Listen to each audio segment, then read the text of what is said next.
thousands of vices. Did Liszt have any vices, really? I mean, yes. women, of course, and having... That's a question that could be open to discussion. Whether it was a vice. Yeah. What about smoking and so on? Was he a fancier of fine cigars? Yes, he loved cigars. Not fine, but the cheapest possible cigars, really. This is the strongest, yes. Also, his princess loved cigars, and it was reputed that she had them actually dipped in iron filings to make the tobacco even stronger. He was very addicted to coffee, wine, oysters for breakfast, very cheap, bad cigars, and being at times a charlatan, desiring constant adulation, doing magnanimous gestures that are astounding, writing thousands of letters a year, teaching, conducting, and you must remember that Liszt is the first great conductor of the 19th century. Almost all conducting, especially the Romantic school of conducting, follows what he did in that realm. Remember, at Weimar he had an orchestra, and he carried over his concept of flexible phrasing into conducting, and it was a great influence on Wagner, who became a very great conductor. I have a couple of questions. He was obviously, in spite of his cheap cigar habit, he was a very wealthy man. Did he have secretaries? Did he write his own music? Did he have people transcribe it for him? He used some of his students as secretaries. Arthur Friedheim, great pianist and Liszt player, was his secretary. He had a real bunch of talented people around him doing many errands. Before he was totally competent in orchestration, he worked with Joachim Raff and other of the people surrounding him. So he made use of his environment, and of course many of these people were around for his ego, as well as they wanting to be in the tremendous circle of glamour that Liszt created. The Grand Duke of Weimar remarked, "Liszt is what a prince ought to be." He had definitely an aura. Sitwell said that some men have the evil eye. Liszt had the glamorous eye. And the aura of his playing, the aura of the old man, the young man, all of it was a spectacular life which spanned the whole Romantic epic. Now, the author Peter Yates writes, and this is important because what we're certainly trying to do, although feebly, is attempt to show Liszt's vast range. Nothing to equal the range of thought and styles in any other 19th century composer. Witness Chopin, Matt. Consistent. Schumann, fairly consistent stylistically. You can tell a late Schumann piece. Brahms, very consistent. Wagner, very consistent. All very different styles, but consistent. To hear the 16th Hungarian Rhapsody, as we will shortly, to the second Hungarian Rhapsody is quite a different concept. Harmonically, the way he treated music, the second Rhapsody would be splashy, the late works not at all. He's really just writing now because he's convinced that he has a future, but it's not in his lifetime. And as he once said, who now will help Liszt? Not one of the tremendous army of students who loved the man and the piano playing. They couldn't understand the music and usually did more harm by playing his cheaper pieces. Anyway, we are attempting to show the great framework of this amazing man, and Yates writes, this personality, amazing personality, whose life spans the 19th century from Beethoven to Debussy, has been made the scapegoat of the second rate. Yet his art forms the continental divide between the high period of modern music and the 20th century. What is called romantic in music may be highly emotionalized composition from Froberger through C.P.E. Bach to Chopin and Schumann, or it may be literary, as in Schubert's Wanderer Fantasy, or Berlioz' Tone Poem, or operatic, as in the bel canto movements of Clementi and Field, or brilliant on the surface, like many well-ordered compositions by Weber and Hummel, or prevailingly lyrical, like Field's and Chopin's Nocturnes, or essentially song-like melody and accompaniment, however elaborated.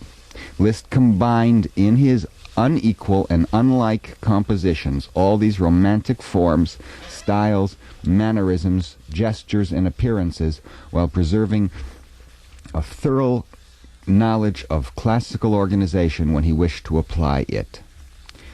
Liszt, by teaching the pianist to imitate an orchestra, he translated the tone poem into pianistic terms. He romanticized imitations of Hungarian folk music and the sound of the hammer-beaten cimbalom. Though less genuine than Chopin's compositions in Polish folk style, Liszt stirred up an unprecedented musical nationalism. Smetana and Dvorak wrote in the language of Bohemia. Mussorgsky conceived a native Russian music. Charles Ives later drew together with the American commonplace of hymns, ragtime, popular melody, and patriotic tune. In every country, some composer of better or worse quality found a voice in the speech of his environment, if only by such indirect reference as the nature sketches of Grieg and Edward MacDowell. Other composers, by nationalistic analogy, put on a folk habit not their own. Brahms composing Hungarian dances, Dvorak a New World Symphony with American Negro tunes, and Ferruccio Busoni an Indian fantasy for piano and orchestra and American Indian themes.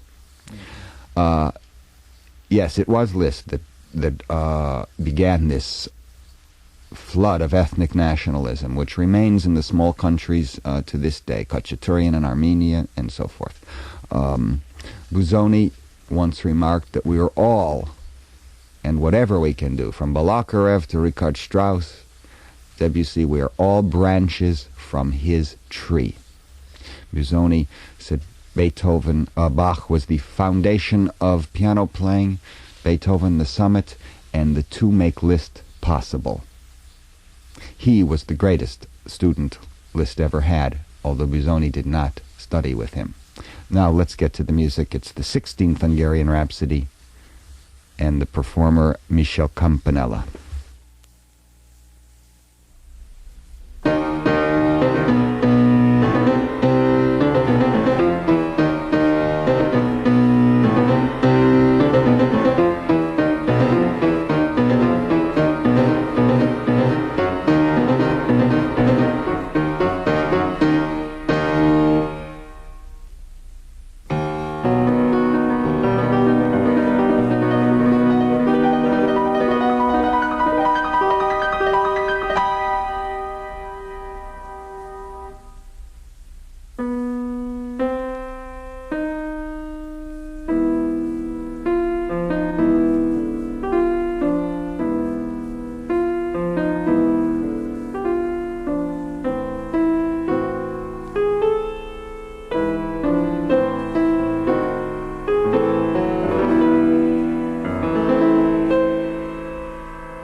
my favorite of the late Rhapsodies. These were published after Liszt's death, and for at least 50 years, people thought Liszt composed 15 Rhapsodies. There are 19, and there's still one in manuscript. That's my favorite, and the performance was by Michel Campanella.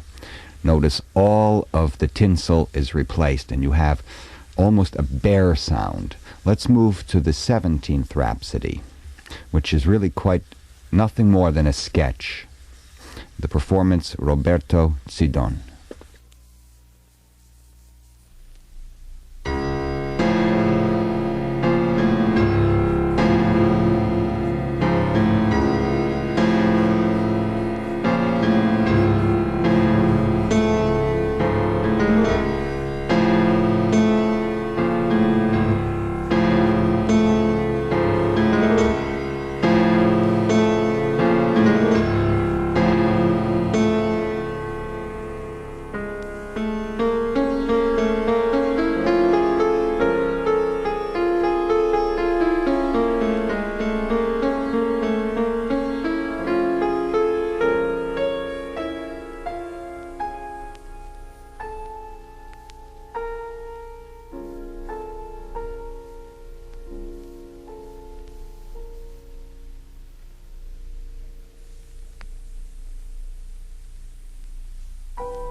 The 17th Hungarian Rhapsody, and it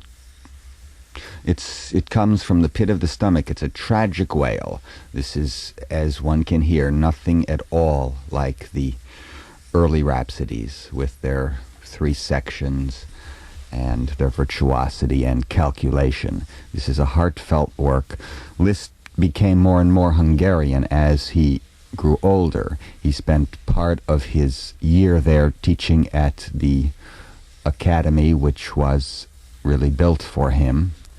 And, of course, Liszt had a certain amount of guilt pertaining to the Hungarian Revolution, where many of his friends were slaughtered, and he seemed not to participate, although he wrote the Funerai, and this is a tragic wail, this work. And let's hear another performance, this time by Alfred Brendel.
the 17th Hungarian Rhapsody, Alfred Brendel, the pianist, and Brendel writes on his very good liner notes, Liszt's late compositions were considered the senile products of an old man, insofar as they were known at all.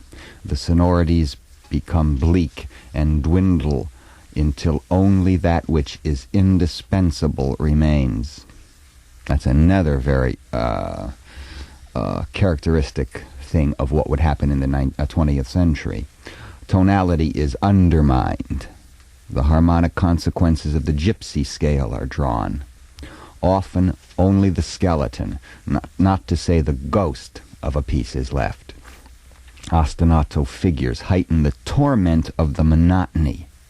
Understanding for these death sighs and danse macabres has been found only in our time, a time which has become accustomed to seeing the macabre with open eyes.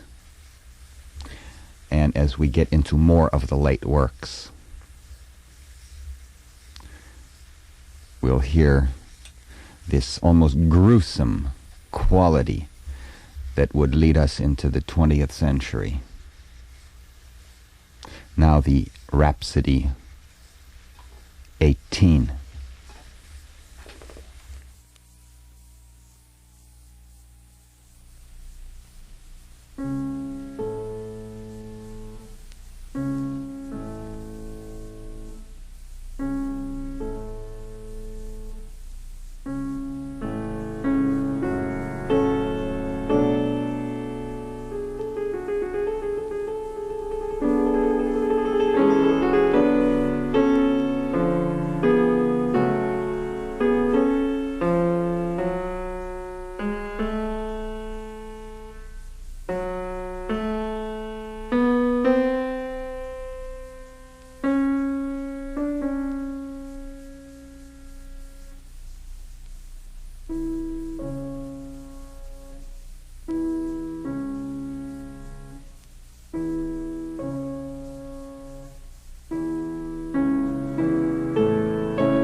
The Rhapsody number 18.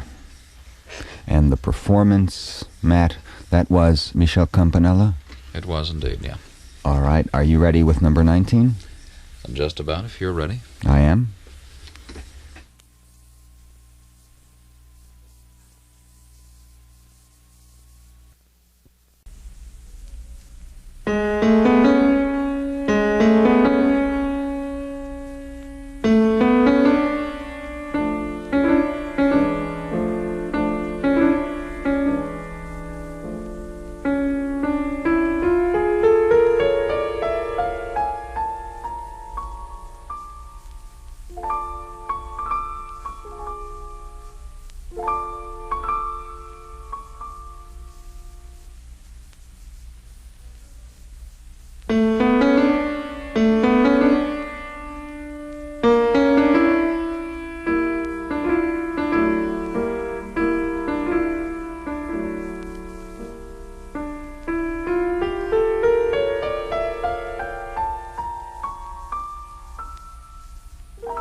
Roberto Zidon in the longest and last of Liszt's published Hungarian rhapsodies.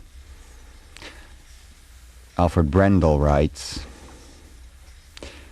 "These are the pieces to which we have need to make restitution.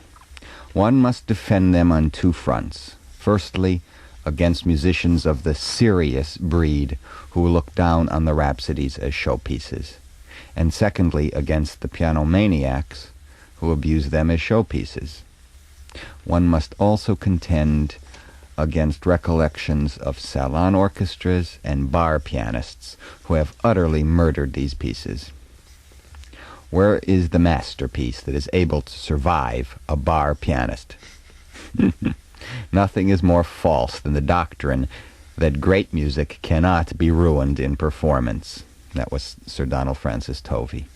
"It is above all the rhapsodies that come to life through the improvisatory spirit and fire of the interpreter. They are wax in his hand like few other pieces in existence." Well, that concludes the 19 rhapsodies, and we'll be back shortly for other Lisztian excursions into the field of the Czardas. Two more pieces of Liszt remain on today's program, the Czardas Obstiné and the Czardas Macabre, two amazing works of his old age.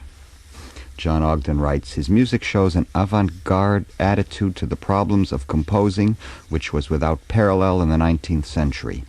But what I think I admire most about the aged Liszt is his continuing humility in the face of so splendid an achievement. He lived out his extraordinary life as if guided by the words that William Golding was to write 80 years later. There's a kinship among men who have sat by a dying fire and measured the worth of their life by it." We have a performance by Brendel in an amazing work, the Czardas Obstiné, which reminds me again of Brendel's sentence, "Understanding for these death sighs and danse macabres has been found only in our time, a time which has become accustomed to seeing the macabre with open eyes." This is still, of course, the music of a 19th century composer, but already there's something spooky about these two works. Let's hear the Czardas Obstiné.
splendid performance of the Czardas Obstiné by Alfred Brendel, a work of Liszt's last years. Now we have a work more remarkable.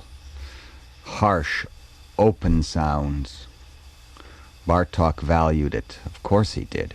The Czardas Macabre.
work that has a mysterious power, at least over me. Liszt's work of his 73rd year, sitting in his abbe's cassock in Rome, a public institution, yet no one wanted to hear his music. He now composed only for himself, and that was one of the late works, the Chardash Macabre. Alfred Brendel, the pianist. And we'll continue with Liszt's music on our next program. Thank you very much for listening.